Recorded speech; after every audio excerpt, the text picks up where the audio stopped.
Resmi, sumpah advokat Rasman Arif Nasution dan Firdaus Oiwobo dibekukan, tak bisa lagi jadi pengacara.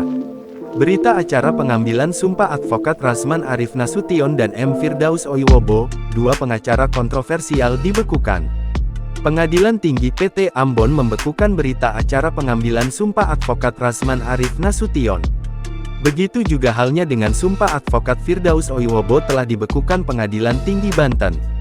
Upaya pembekuan berita acara pengambilan sumpah Rasman Nasution itu mengacu pada surat penetapan Ketua Pengadilan Tinggi Ambon nomor 44 KPT, W27U, HM, 1.1.12/2025 tentang pembekuan berita acara sumpah advokat atas nama Rasman Arif Nasution.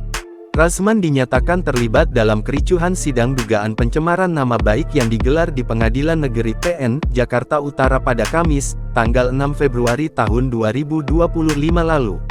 Tindakan Rasman dianggap telah mencederai sumpah dan janji advokat yang telah dikeluarkan oleh PT Ambon.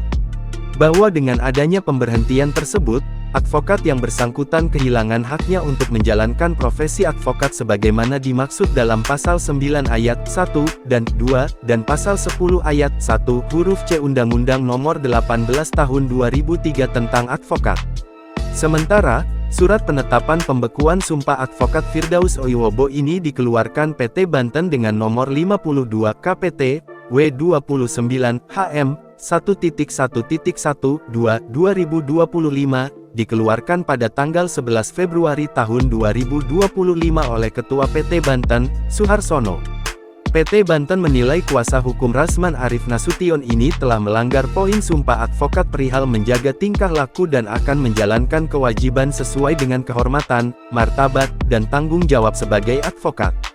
Dengan demikian, baik Rasman Arif dan kuasa hukumnya Firdaus Oiwobo, kini tidak lagi bisa menjalankan profesinya sebagai pengacara di seluruh pengadilan di Indonesia. Download Tribun X sekarang, menghadirkan lokal menjadi Indonesia.